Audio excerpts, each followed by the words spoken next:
El artículo es un artículo muy matemático donde ya describe 5 líneas matemáticas modernas donde se ve esa interacción entre la matemática continua y la discreta de manera muy profunda y muy novedosa, y donde están resolviendo los grandes problemas nuevos de la matemática interactuando de las dos. Entonces me brinco esa parte, pero termina diciendo: Lovács entusiasma el paralelismo, aunque no bien entendido, del hecho de que la interacción de pasos muy simples resultan en estructuras muy complejas. Y eso aparece tanto en el lado continuo, con sistemas dinámicos, y como del lado de computación, con estructuras discretas. Pues dice Lovács: mi observación inicial acerca de la división entre continuo y discreto se vuelve cuestionable si pensamos en algunos de los desarrollos recientes, teoría de grupos, probabilidad, geometría, etc. Creo que el mayor desarrollo de estas áreas harán que la línea divisoria quede completamente sin sentido. Y yo me pregunto, ¿en verdad un mundo discreto es equivalente a uno continuo? Quizás, pero la esencia de un mundo discreto es muy diferente. ¿De qué mundo estamos hablando? ¿Del de la física? No, en realidad estamos hablando del que nosotros, de nuestro mundo, porque no podemos tocar otros mundos. Los únicos mundos a los que tenemos acceso son de los que podemos hablar, de los que podemos comunicarnos, de los que podemos pensar. Y mi pensamiento no es que nuestro mundo, independientemente de lo que pase con la física, nuestro mundo es discreto. La programación lineal, la herramienta más exitosa en economía, debe de suponer este asunto de la divisibilidad indefinida. De otra manera se vuelve combinatoria, programación entera, y se comporta de manera muy diferente. Y entonces nos vuelve otra vez a este asunto de los caracteres chinos, de la indivisibilidad, a este artículo que se dice que es el mejor artículo que se ha escrito, en el que hay una sección que se motiva un problema informal para llegar a un modelo matemático. Es muy bonito leer esa primera parte del artículo famoso de Turing de 36, donde Turing va describiendo, dice: a ver, vamos a imaginar un matemático que está trabajando y está escribiendo. ¿Qué hace un matemático? Agarra un papel, lápiz y se pone a escribir. ¿Qué cosa escribe en el papel? Entonces dice, supongo que está cuadriculado, ¿no?, el papel, y lo cuadricular, hacer la cuadrícula tan chiquita como queramos para que solo asegurarnos de que solo quepa un solo símbolo por cada cuadrito del papel. Y entonces, justamente nos dice Turing, hay un límite de cuántos símbolos diferentes podemos distinguir en el mismo cuadrito, por la punta del lápiz simplemente, por la vista, nuestras limitaciones, etc. Y entonces se imagina Turing cómo es esta máquina universal, esta máquina de Turing, lo que sería una computadora universal hoy en día. Dice que es, a final de cuentas, como viniendo de la motivación de lo que hace un matemático. Dice: en cada momento el matemático, pues supongo que está viendo un solo cuadrito, puede ir y moverse por todos lados, pero en cada momento se fija en un solo cuadrito, y la cabeza del matemático va, pues, quién sabe qué esté adentro de la cabeza del matemático, pero en un instante dado está en un estado, ¿sí?, definido por sus neuronas, por sus hormonas, por lo que sea, pero está en un estado puro. Y también, como la cabeza pues es así, no muy grande y finita, entonces hay un número finito de posibles estados en los que puede estar la cabeza del matemático en cualquier instante dado de tiempo. Y entonces eso es la máquina de Turing. Tenemos arriba la cabeza que está en un estado dado en cada momento, dentro de un número finito de estados, se está fijando en un cuadrito. Aquí lo pone como una cinta, dice Turing. Bueno, si la hoja es cuadrada, pero la alargamos mucho, obviamente no tiene ningún efecto en lo que el matemático pueda pensar. Entonces dice, para facilidad, supongamos que todos los cuadritos de la hoja de papel están alineados así de forma muy muy larga en una cinta que potencialmente es infinita. El matemático nunca ve cosas infinitas, se fija en una parte finita de la cinta, pero nunca dice el matemático: no puedo terminar de probar este teorema porque se me acabó el papel. Eso no pasa, ¿no? Uno va y compra más papel. Entonces también esta cinta es infinita, en el sentido que si necesita trabajar más, pues uno puede extender la cinta tanto como quiera. Y eso es la máquina de Turing. Entonces, en lo que Turing inmediatamente se dio cuenta, que existe una única máquina de Turing, que le llama la máquina universal, que puede simular a cualquier otra máquina de Turing. O sea, como que un solo cerebro que puede simular a cualquier otro cerebro y pensar, ¿no?, lo mismo, que es justamente lo que hoy conocemos como una computadora programable, ¿no? Cuando uno compra hoy así la nueva PC, pues no resuelve un solo problema, resuelve los problemas que cualquier otra máquina pueda resolver. Entonces es lo que se le llama la máquina de Turing. Y luego durante años la gente se entusiasmó diciendo, bueno, si hay una máquina que resuelve lo que cualquier otra, ¿cuál será la más chiquita? Debe de haber, tiene que haber una más chiquita. Y bueno, por ejemplo, en 1962, Marvin Minsky, que acaba de morir, también otro de los grandes personajes, encontró una máquina de Turing con 7 estados, o sea, un cerebro con 7 configuraciones es suficiente para hacer todo lo que un matemático puede hacer. Y 4 símbolos, ¿no? Así, un código binario o de 4. En este caso la máquina es con 4 símbolos diferentes. Y bueno, de ahí siguieron haciendo gente, yo le bajo un estado y yo le bajo uno de estos y a costa de un símbolo más le reduzco un estado más, pero bueno, ya no es tan interesante estar ahí.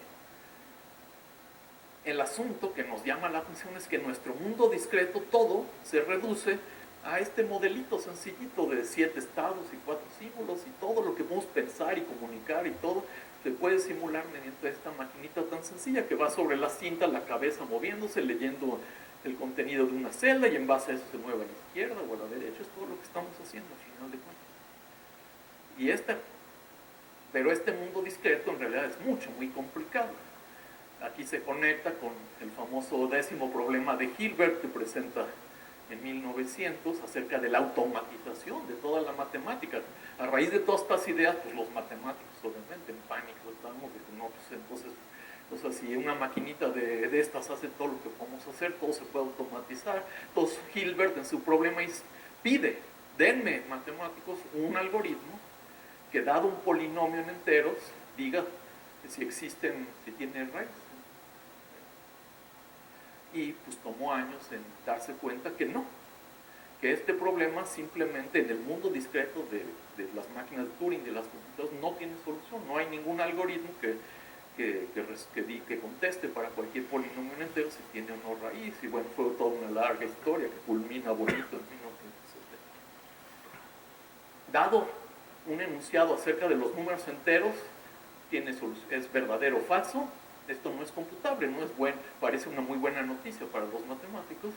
Sin embargo, si hablamos del mundo continuo, sí hay algoritmos. Si hacemos una pregunta similar, pero ahora la solución en reales, ahí sí hay algoritmos. Entonces ahí nos hace ver lo distinto que es el mundo continuo del mundo discreto. O sea, tenemos cualquier ecuación en más, por, exponenciación, comparaciones, cuantificadores, y sí es computable, sí hay algoritmos. No eficiente, pero sí hay algoritmos. Y del mismo artículo de Turing resulta directamente que la inmensa mayoría de los problemas de hecho no son computables, simplemente porque este modelito discreto es contable. El número de computadoras es enumerable, mientras que el número de problemas es no numerable. Y bueno, ya tomó años para decirse, para otra tranquilidad para los matemáticos, es que inclusive cosas que son computables en tiempo razonable no lo son. O sea, hay problemas que se pueden resolver por una computadora, pero tomaría siglos y siglos de tiempo de ejecución. Y otros que ni sabemos, como los problemas NP completos y todo eso. Que nos conecta otra vez al asunto binario de la lógica de los ceros y unos. El problema fundamental de los NP completos, de estos problemas que ni siquiera se sabe si tienen solución polinomial o no, es dado un circuito con entradas booleanas, ceros y unos, o verdaderos y falsos, y un circuitito donde hay compuertos de ANDs y ORs. Saber si tiene una asignación de los cablecitos de entrada que hagan que el cablecito de salida sea verdadero o falso es uno de estos problemas que no se sabe si se puede resolver en un tiempo eficiente, ¿no? Es NP.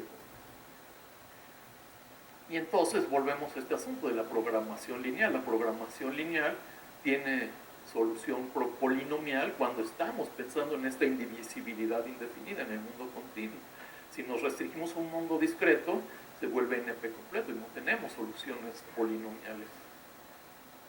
Bueno, entonces, para concluir, el mundo de la física, ¿no? ¿Qué onda con el mundo de la física? Los físicos se pelean sin fin de si es continuo y es discreto.